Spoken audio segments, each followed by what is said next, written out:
Hey, what's going on, guys? I'm back with another video. In this video, we're going to be playing some Jump Stars.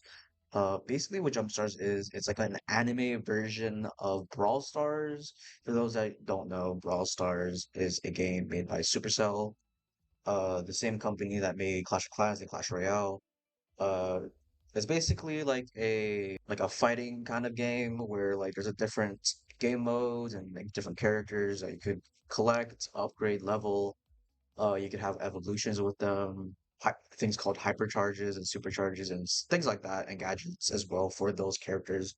And this game is basically that, but with anime characters. This game is heavily inspired by Brawl Stars. You could clearly see with the characters. The UI is exactly the same, the type of art style as well, the abilities and stuff like that. And for this video, we're gonna be doing like a quick little guide. There isn't much to go. There isn't much to talk about since there's a lot of characters that you could play, and they match with everyone's like unique play style as well. I'm just gonna just give like a quick rundown on like the information, the systems, and also the characters as well. And let's get into it. So when you spawn in, you'll spawn in this like square-like formation. Make sure to do some codes. I will be putting up some codes on the screen right now. These are all the available codes that are currently in the game, if I do recall correctly. If you go right over here, or you can click on summon. Um, this is the banner. So here's are the rates. So you could get a skin, a character that are rare. You could also get a 22.5% chance for an epic. You could also get a skin and a character and all these gadgets and all these currency. And then same thing for legendary, and then same thing for mythic. You might be wondering, what is this? So Gojo is currently on the banner, so um it basically doubles the rate since he's a mythic character. He will be like a 14% chance out of the 2.5, which is pretty unique. And that also means that you could also spin for other characters, even though they aren't on the banner. Summons, the characters that you could summon are it goes from epic to mythic. So I would recommend just trying to spin for like legendary and mythic characters specifically, mainly because first of all, their rates are doubled, and you could also get like epics and rares and other legendaries from just spinning on the banner, even though the chosen character isn't on the banner. You will start with three random characters. So for me, I started out with Goku, Tanjiro, and Vegeta. Some of my friends actually started with Luffy or with Naruto, but those six are like randomized when you first join the game. So you could get like Goku, Naruto, Tanjiro, or like Naruto, Vegeta, Goku, or whatever. It's random. So, some of you might be wondering, what if I don't get the character that I really want? So you could go over here, go to progress, and go to tokens. Um, you can see I have these like tokens, like these rainbow tokens, and I could invest them into Ichigo. I would highly recommend you to not do this. Mainly because you want to save these tokens for your hypercharge or ultra charge, I should say in this game. And you can see it costs 5,000 of these, rainbow tokens. And now I currently don't have it. But let's say you're watching this video and you already spent the like, the tokens. Don't worry.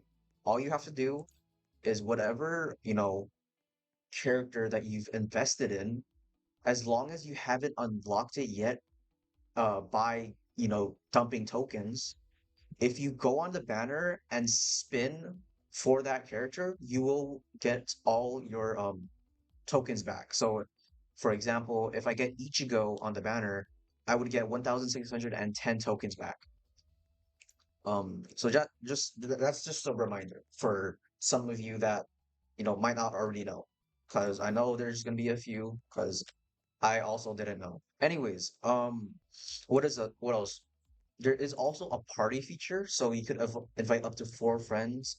If you invite more than three friends, you're only up.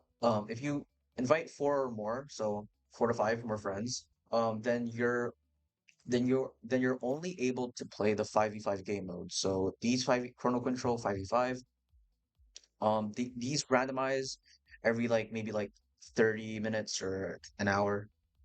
I'm not too sure exactly because I know that they reduced it, but I don't know how much. You're only limited to this game mode. I wouldn't recommend playing quick play because there's currently I think it's broken or it just doesn't work because I've tried playing quick play and there's not a lot of like people, like it takes a long time to load.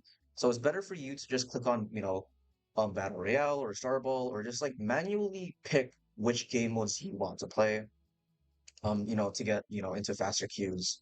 So I would just recommend just staying away from the quick play area.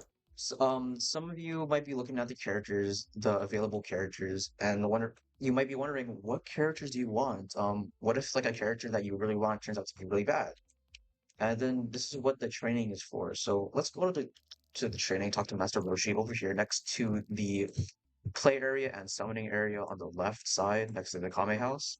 Talk to him, he'll teleport you. And this training area is similar to the Brawl Stars training area. So on the left side, you'll see select. It shows all the characters that are currently in the game. There's currently 15 characters in the game. So there's Mob, Gojo, Sasuke, Zoro, Alucard, Ichigo, Itadori, Guts, Jotaro, Orihime, Goku, Luffy, Naruto, Tanjiro, and Vegeta. As you can see, not all of these guys have Ultra Charge. Only Goku, Guts, Mob, and Gojo are currently the only ones with Ultra Charge. Hopefully, Sasuke, and Ichigo, like characters like those, will eventually have an Ultra Charge. It doesn't mean that like I just want to say this like right now. Just because your character does not have an Ultra Charge does not mean it makes the character like bad. Uh, for example, like one of the characters that are like really good are Dracula, or Alucard, I should say. Dracula is a great, far-range, character. He does great damage. He debuffs the enemy. He heals off of damage, and he also bleeds uh his opponents, and it's really good. Another one is Zoro. Zoro has this like combo where he can up tilt you or up fling you or toss you in the air, and you're stunned.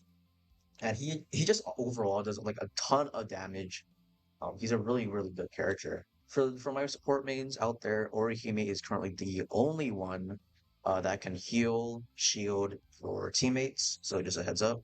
And yeah, so here you can just test your moves, test what everything does, stuff like that. So what are some starter characters that you should look into or invest into? So when you're starting out, you'll most likely not get lucky and get like a character. It took me a while to even get Luffy.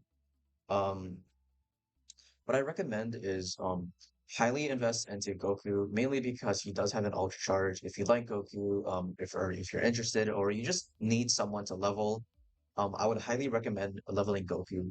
If you're not really into like the whole melee tank style, he is a tank, by the way, for those who don't know. I would recommend either going maxing out Vegeta or maxing out Naruto, mainly because those characters are actually pretty decent, especially in like more like high experience matches because they're really good ranged characters. They do their job correctly and they do also like high amounts of damage with their ultimate as well. Goku does fall off later into like more experienced, like skilled based matchups, but Vegeta and Naruto are really good long term. I will be making like a complete tier list guide, and I'll also be making like individual guides on like all the characters. I plan to max out all the characters, so um stay tuned for that. I will be making a lot of content on this game, so like and subscribe for more. I'll see you guys next time. Peace.